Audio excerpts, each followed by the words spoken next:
Hello everyone, thank you so much for tuning in. My name is Johnny K. Dixon and today we are going to be talking about Camila Cabello.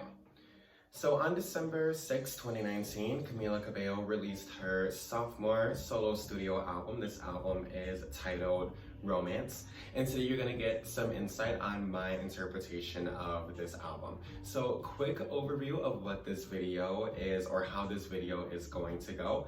First off, we're going to do a song by song review of this album. At the end, we're going to do an overview of my interpretation as the album as a whole.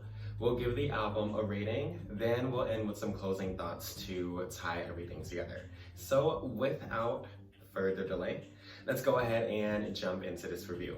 Song number 1 is titled Shameless.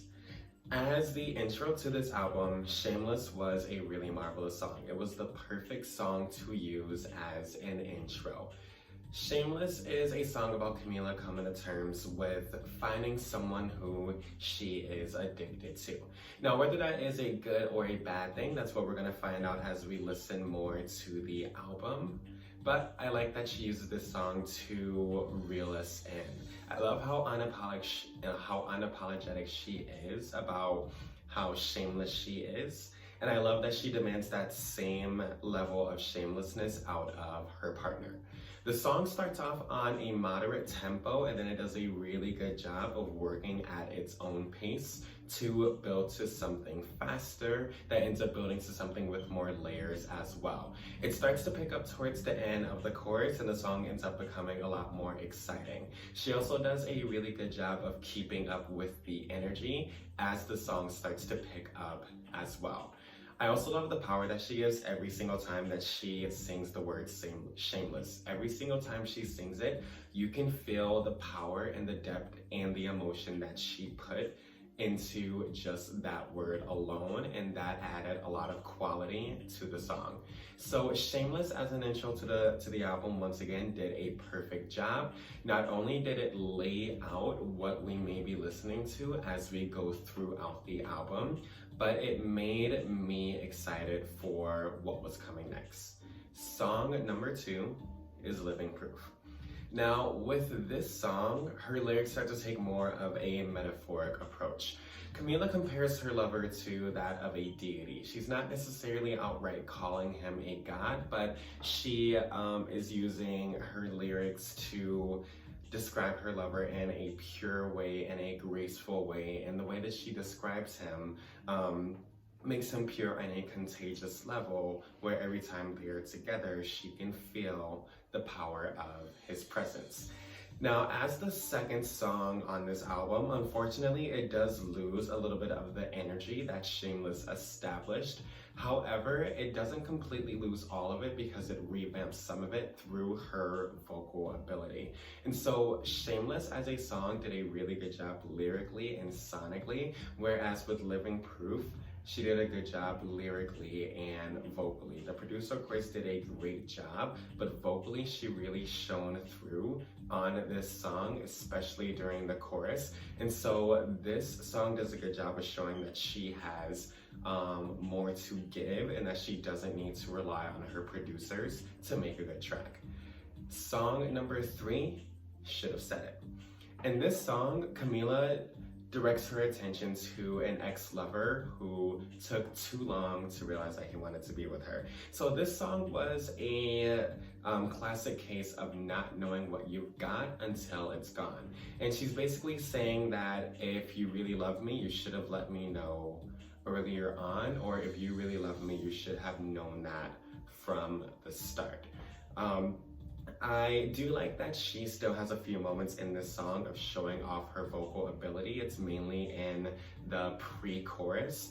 And I also love that that in the second verse, when she was talking about the new lover that she found, she mentioned that he was falling from grace. So in a way, that was her doing a little homage, or her doing a reference to Living Proof. And so I thought that that was a really intelligent way to bring everything together. I also love the production of the song. So it reminded me of something that I would have heard in the 2000s, and for some reason this song kept making me think of JoJo. I don't know why, but I really like the sound of this song. Now, on a bad note, this song does continue the trend with Living Proof, in which it is still losing energy compared to the previous song. And so, if we're looking at this album from the start, Shameless did a really good job building excitement and anticipation for the album. Living Proof lost a little bit of that, but it still showed some vocal variety, and Should Have Said It is doing a little bit of what Shameless and Living Proof did, but not enough to keep that full anticipation for the rest of the album. Song number 4 is My Oh My featuring DaBaby. Now, My Oh My is a song plain and simple about Camila finding interest or falling for your typical bad boy. Now, this was one of the only songs that I had actually heard before coming into this album. And the first few times that I listened to this song, it didn't feel like anything new that I had heard. And this song took some time to grow on me. Now, I do think that it is a catchy song. However, the things that I've been critical of this song, for one, it is a very repetitive song. And so lyrically, during the first 3 songs, Camila shows that her and her writing team do a really good job of putting lyrics together. And then when you get to this song, it doesn't keep that reputation for her. So as you're listening to My Oh My, the song is very repetitive, the lyrics are very simple, and the song almost starts to rely on the chorus. It almost feels as though when she and her writing team were working on My Oh My, that maybe they hit a wall lyrically and they didn't really know how to expand on this topic of finding, that bad boy. The feature on the song is DaBaby, and usually when there's a feature on the song, it should be more of kind of an add-on to the song, but the main star is still Camila. And that really wasn't the case with this song. DaBaby kind of carried the song, and he was really the highlight of that song with the lyrics that he brought to the table. Also, when it comes to the critique of her lyrics, they also didn't feel authentic. And so, the describing of, he comes alive at midnight, he's wearing a leather jacket, my mom doesn't trust him. These lyrics seem like something that we have heard a lot. It seems overdone, and it also didn't seem real like the first 3 songs did. It just seemed like her singing more so about a concept rather than something that actually has happened to her. Now, when it comes to this song compared to the first 3, it just doesn't show as much versatility as the first 3 songs did. This song sounded like a chart chaser. So a song that we just wanted to get to the charts to get more people hearing about Camila. I think this song would have worked better as a part of the album if she would have treated it as somewhat of an interlude. So with that being said, so an interlude leading to something bigger, leading to a bigger idea, in which it would have more so seemed that this song was a snippet leading to something else. However, on a good note to end my thoughts of this song, because it is a song that I know and because it is a song that has grown on me, it didn't lose the energy from the first song. So as far as my anticipation for what was coming next, that wasn't slowly fading away like it was as I was listening to the first 3. Song number 5, Señorita, featuring or a duet with Shawn Mendes. So Shawn Mendes is her current boyfriend, and this song is all about that cycle of wishing you had the power to leave someone, but knowing that no matter how many times you try to leave, you're just gonna keep coming back. So when I first heard this song on this album, I didn't really see the point of it being on the album. Sonically, it is a beautiful song. Thematically, it does fit that romance theme, but the way that the song sounded, so sonically, even though the song sounded really good, it just stuck out in a negative way from what we were getting before. It's kind of like if we just stop in the middle of like a really good energy song to start singing a ballad. So it just kind of seemed like it interrupted the flow of the album. Now, one thing that I will say is that after listening to the album as a whole and looking back on it and then having multiple listens of this album, I did grow to appreciate the purpose of the song. So this song is the introduction to what's going to be a common theme or a motif in this album, which is what I have called the revolving door cycle. So this revolving door cycle is just this process of going in circles with your partner. Long story short, describing on again, off again relationships, and this song was the introduction to that. Now, this revolving door cycle is something that is seen a lot in this album, to the point that you can tell that it's something that's real for her. And by the end of the album, you end up being that person that really wants her to end the cycle. So, you know, let's say you and Camila are best friends. Whenever she's talking to you about this relationship, you are really wanting her to end it. You probably told her 1,000 times how to end it, but she just hasn't done that yet. And so I will at least say that she did a good job of bringing that desire out of me to want her to take action when it comes to this cycle. Song number 6 is Liar. So Liar is a song in which Camila is pretty much saying, I was planning on leaving, but you brought me back in, so you made a liar out of me. There you go again. You made me a liar because I was going to leave, and now I decided not to. So this is one of my favorite songs on the album for a few reasons. So the first reason I do like this song is because even though Señorita as a song, Señorita didn't make sense coming after My Oh My, but it did make sense coming before Liar. So Liar managed to stay consistent with this theme of this cycle of this revolving door, but it didn't sound redundant. So it was consistent without being overly repetitive. It reinvented and it revamped the energy that was left off from Señorita, where Señorita showed off more of the sad side of this cycle, where you're feeling bad about yourself and you are feeling like you should definitely move on, whereas Liar is showing more of the fun and exciting sides of this revolving door cycle, where you get to more so feel the parts of the partner that make them as addicting as they are. Now, my only critique with this song is that I wanted more at the end. And so there is a little bit of a jam session at the end. However, in this song, Camila has a tendency of a lot of times saying that she's starting another fire. So I would have loved if the producer would have really embodied that starting another fire metaphor, and just would have really given me a really heavy jam session at the end with a lot of good layers to really build up that energy that that the song was giving. Like it was a little bit of a simmer when it could have been like a really big boil. Lastly, I do like that this song chord progression wise reminds me of Take Shelter by Years and Years, and the chorus reminds me of All That She Wants by Ace of Base. Song number 7, Bad Kind of Butterflies.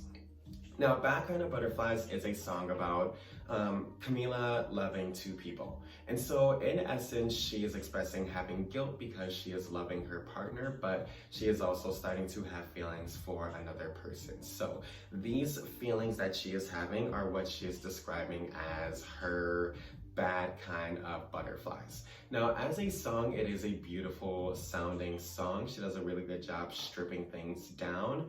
However, I didn't see the song as strong enough to stand on its own. So it wasn't a song that if it just popped up like on my music shuffle that I would listen to. I more so would appreciate the song as part of a body of work. Now, when I say that, I know it's a part of a body of work. It's on this album. However, I do think that this song would have worked better if it would have came after a song that had more energy than Liars. If it would have been a really, really big song that it came after, I think Bad Kind of Butterflies would have been viewed as a song that was needed as a purposeful way to bring the energy down and show more versatility on her side. Song number 8 is Easy. So Easy is a song in which Camila is pretty much praising her lover for accepting all parts of her. So it's, mainly that song about unconditional love. He is accepting her good parts, he is accepting her flawed parts. She does a really good job at the beginning of holding back on what exactly this song is about, because at first the song sounds like it is her partner kind of getting on her about her flaws, whereas it becomes him embracing her for all of her flaws. This is, however, another song where it seemed as though lyrically we hit a wall. So if we're looking at a song like the one that just came before it, Bad Kind of Butterflies, lyrically, this song is not nearly as strong lyrically as Bad Kind of Butterflies. Even if we're looking at verse 2, whereas it now starts to introduce insecurities, it was only maybe 2 verses before it went back to the pre-chorus and the chorus. So with that being said, it was a song in which you could label this one as a filler track, but it's sad because this song has a lot of potential in which it didn't need to be a filler track. So with a little bit more work on the lyrics and really stretching this song out as far as you can get without it feeling too long, this song could have been a hit. Song number 9, Feel It Twice. So Feel It Twice is a song in which Camila is explaining that she is deciding to stay with her new partner and finally leaving her old partner behind. So it makes you, kind of question going back to Bad Kind of Butterflies, where is she weaving things together? Like, is this the continuation of Bad Kind of Butterflies, where in Bad Kind of Butterflies she was feeling bad for having these feelings, and maybe in Feel It Twice she acted on it, went to the new, more stable lover, and left her previous lover behind, who she's going through this cycle with. One thing I really like about this song is that sonically it reminded me of Unfaithful by Rihanna, and she actually mentions things like, it hurts me to hurt you. So kind of how Rihanna was going at it in Unfaithful, I really like that. It of course did not come off as plagiarism at all. I don't even think it came off as inspiration. I think it's just coincidence, but I also really like that about the song. I also liked how she cleverly referenced her other songs on this album. So she references Should Have Said It by mentioning this 2-year time span, where in Should Have Said It, she mentioned that, I waited on you for 2 years. And in this song, she's saying, I wish you feel now how you felt 2 years ago. So in essence, she's saying, I kind of wish that you were still wishy-washy about me, because it would have made it easier for me to leave you. She also mentions his taste in this song, which is also something that she mentioned in Senorita, which was once again the first song on this album that we started to talk about that revolving door cycle.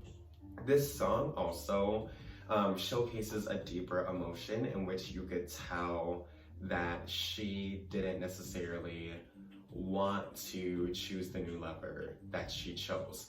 The song comes off as, I wish I could be with you, but I know this cycle is going to repeat itself, so I have to say no. And it almost comes off as, I am only choosing him because I know it would be unhealthy to choose you. And also, the ending, she does a really good job of leaving it up for interpretation, in which, it makes you wonder, is she going to go back to him, and is she going to repeat this cycle? So Feel It Twice, definitely one of the more amazing songs on this album. Song number 10, Dream of You. So, Dream of You is one of those songs that once again showcases some really good lyricism on her part. And so she has strong lyrics like the one that starts off verse 2 and it goes, "I was not living, I was just writing about it." And that was a really powerful line, and every single line in verse 1 is really powerful, in which is just really personal, and it does a really good job of describing her relationship with her partner. She also showcases some really good vocal talent when she is jumping octaves during the chorus. There's definitely a sense of realness with this song where if we're comparing it to My Oh My, that seemed like it was a chart chaser. It didn't seem like she cared about a top 10 hit when she was writing this song, even though it does have that quality, in my opinion, to be on Billboard. So you can tell that she was just writing about her feelings, and she was writing about how starstruck she is with this new person. My only critique with this song, which we are going to hear a few times, is the bridge. So the bridge felt lazy, and it definitely felt like another one of those moments where lyrically we hit a wall. We kind of ran out of things to talk about, and now we're just kind of repeating what we've already heard throughout the song. So the song is extremely personal, and this is definitely one of my top songs. However, I feel that with just a little bit more work on that bridge, this could have been more single worthy. Of course, it is single worthy for the general public, but for me, I just wanted a little bit more work on the bridge. Song number 11 is Cry For Me. This song is a classic case of misery loves company. So in the song, Camila is talking about wanting her past lover to feel as miserable as she felt after the breakup. Thematically, it reminds me a little bit of You Oughta Know by Alanis Morissette, and it especially has a little bit of a rock influence to it. Now, with that being said, this song falls short. It doesn't express that anger or that bitterness that she is feeling. The lyrics do an okay job expressing that, but the emotion that she is lacking in this song does not give off what she's supposed to be feeling. The song just sounds too pretty. It sounds too much like, it sounds too pop influenced to really get the point across. So she has lines like, "You haunt me when I'm dreaming," and "It's time you know that feeling," and "When I said you're happy, I hope I didn't mean it." So, you know, it's lyrics like that that if she would have delivered them in the true way of how she felt, then it would have been a lot more of a powerful song. This also reminds me of Liar and the fact that it was just a little bit of a simmer, and we could have given more sonically to make the song more powerful. So we could have had a guitar solo in the bridge, or you know, she has moments in the bridge where she starts to break character and just say lines like, "Why won't you cry for me?" in which she, you know, could have just, you know, broken off key. And, you know, I don't care if I sound beautiful. We don't need to auto-tune this. I'm just going to give the emotion that I feel about the fact that he isn't reacting like I thought he would after this relationship ended. And so this song could have been a lot more than what it is, in my opinion. And this is the only song from this album that didn't get added to my library because it just feels undone. It definitely feels like they could have given more to this song. Song number 12 is This Love. So this is the last song on the album in which we're bringing up this revolving door cycle. So in this song, you can tell that she is sick of this cycle. And as a listener, you are too. You're not sick of it in a way of like, I'm just sick of her singing about it, but you're sick of it like her best friend would be sick of it, where we are just ready for you to take control. Now, the unsatisfying thing about this song is that she doesn't do that. She doesn't take control in a way of saying we are ending this cycle. She takes control and gives it to him. So she gives him the power to say, Are you going to be with me or are you going to leave? And so what I appreciate about that is that there is realism there, where that is probably how she genuinely felt at the end, but it definitely lacks that power that it could have had to say, you know what, I am taking control. Don't even care if I find a new lover at the end of this. I need to put an end to this cycle. Especially if we're looking at the arrangement of the songs that come after. We're looking at Cry For You, that expresses just a little bit of anger. This love could have been turning that anger into power, and then that power transcending into songs 13 and 14 that lead her to her happy ending. However, because of her giving the power to him, it lost that potential to really finish the album on a stronger note. I also think that that we could have used the bridge more to really build into that final chorus. So really expressing how, how sick of this cycle she really is. So kind of reminds me of how, listen, Beyonce built a lot of good energy at the end in which you could feel her emotion. This is something, especially given her vocal ability, I feel like Camila could have done. Lastly, the placement of this song, I just don't think it does it justice. It is a good song, but knowing what song comes before and knowing what songs go after, it makes the song feel like a missed opportunity with what could have come here instead. So pretty much at the end of the day, I do think it's a good song. I do just think that in the long run, they should have placed it somewhere differently in the album. So let's say they did This Love, Cry For Me, with some more emotion, had a song of her taking control, and then the last two songs, I think that would have been a lot better. Song 13 is Used to This. Now, Used to This is one of my favorite songs on the album. So, plain and simple, this song is her telling her new partner that because of her past of having dysfunctional relationships, it may take her some time to get used to things in her new relationship, but that she can definitely see a future with this partner and she can see herself settling down. Now this song offers a bit of anticipation. So just like listening to Shameless, how we had that anticipation of what's gonna come next, that is exactly how I felt after listening to this song. So it made me excited to maybe hope that in the future she releases more singles or releases another album that is expanding on where she has gotten with this relationship.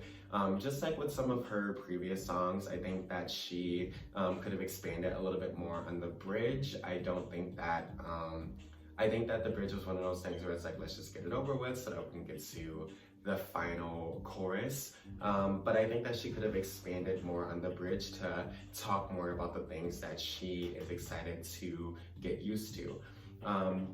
Last thing I like about this song is that Phineas, who is the brother of Billie Eilish, was a credited songwriter for this song. So that was just a fun fact that I liked about this one.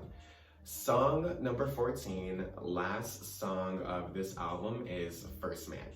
So this song was a beautiful song. It was the perfect song to end the album. So the song is pretty much about Camila showing appreciation to her new lover for being the person that he is, but also more importantly, showing appreciation to her father for being the first man that ever showed her what love is. The production is really simple and it fits the song perfectly. It's mainly just some chords on a piano and then a little bit of backup. The lyrics are deep, they are personal, they are a bit more on the narrative side, so that was different for Camila, and it told a story and it just ended on a beautiful note talking about a wedding. So This song does remind me a little bit of Thank You Next by Ariana Grande meets Skyscraper by Demi Lovato, which is a good thing. So I liked it a lot, and the song did a really good job of highlighting everything about her vocal range. So the lows and the highs, we did a really good job with that on the last song. This was definitely one of my favorites, and it was a very satisfying way to end the album. So in conclusion, when it comes to this album, I really like the majority of the songs. However, I do have mixed feelings about the album itself. So when I'm listening to albums, I rate it, or I look at it on a spectrum of, is this a collection of songs that we shouldn't look too deep into as far as being a super collective album? Is it more so a song of collections of the musician having fun in the studio? Or is this an album of trying to tell a story and take listeners on a journey? So I think, listening to this album, it definitely was more so on the side of holding true to a concept and telling a story, but it didn't go all the way there. So you can tell that this album definitely has a beginning, a middle, and an end. So we start off with the beginning, which is Shameless, which lays out this character flaw of hers, that she's really shameless and really embracing about the status of this dysfunctional relationship. And so this character flaw leads to this revolving door cycle. We have the middle of this album that is that just fluctuates. So it fluctuates between her being in this dysfunctional relationship, and then it fluctuates between her finding something new. So two ways that we can interpret that is either her finding that new partner who she finding a new partner and constantly letting new partners go to go back to her old partner, or it's just her, being kind of unorganized with the arrangements. So, so for instance, if I was reading a book, maybe it's like I started at page 1, and then I went to page 10, and then I went back to page 2, and then I went to page 40, and then I skipped to page 60 for the end. And so that essentially is how the album felt. It was strong songs put into a broken story with missing bits and pieces that I wish she would have given us. So it did have an unnatural progression, and that unnatural progression didn't seem purposeful. So it didn't seem like, oh, this is my way of showing you just how crazy of a whirlwind that this relationship is, that bits and pieces of the story are just landing everywhere. It seemed like we just don't fully know how to put this story together yet. Even when we're talking about the ending, while the ending was a really solid ending, the ending just came out of nowhere. So one song, we don't know if we want this cycle to end. The next song, we found an amazing person who we're getting married to. So there was no in between that led to the end. So that was it. So as far as, just giving that full overview of the album, Shameless did a really good job of setting things up. Unfortunately, the middle did a fluctuation of losing momentum and gaining a bit of that momentum back, but none of the songs really captured that momentum like Shameless did. The ending was great, but it didn't connect enough with the songs on the album. So with that being said, when we are looking at a rating of these songs, I typically rate them on a scale of 6 to 10. 6 meaning didn't like it at all. 7 meaning I appreciated the effort, not the outcome. 8 meaning there were a lot of strong points but needed a lot of revision. 9 meaning that it was almost perfect but just needed a little bit of fine tuning. And 10 meaning that for me, this was perfect. So after listening to this album, I decided to give this album a personal rating of 8.6. So it is a really specific rating, but that's just the person that I am. This album had a lot of strong points, and the album showcased some of her talents. So you could come into this album not being a fan of Camila at all, and you can leave this album appreciating what she has to bring to the table. The unfortunate thing is that the album has obvious flaws. So it has flaws that you don't have to be anti-Camila to see these flaws. So it isn't me just going, oh, I don't like Camila, so I'm finding these flaws. They're just flaws that are obviously there. So the moments where we got lazy with the lyricism, or lazy with the bridge, or moments where we could have given more, or moments where, you know, just playing with the arrangement of the album a little bit more probably would have helped.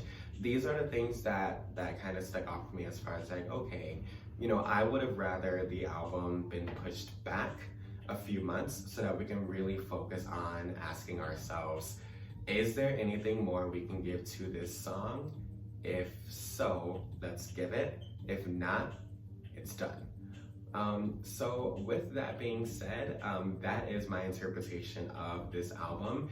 Overall, she did a really good job, and I am looking forward to what's going to be coming next out of Camila. And I do think that as she continues to work as an artist, she will definitely know how to really craft a body of work with her albums. So now it's definitely that time where I would want you to let me know how you felt. So listening to this album, what were some of your favorite songs? What was your interpretation of this album? And if this album impacted you at all, definitely let me know. Thank you so much for tuning into this video, and I'll talk to you later.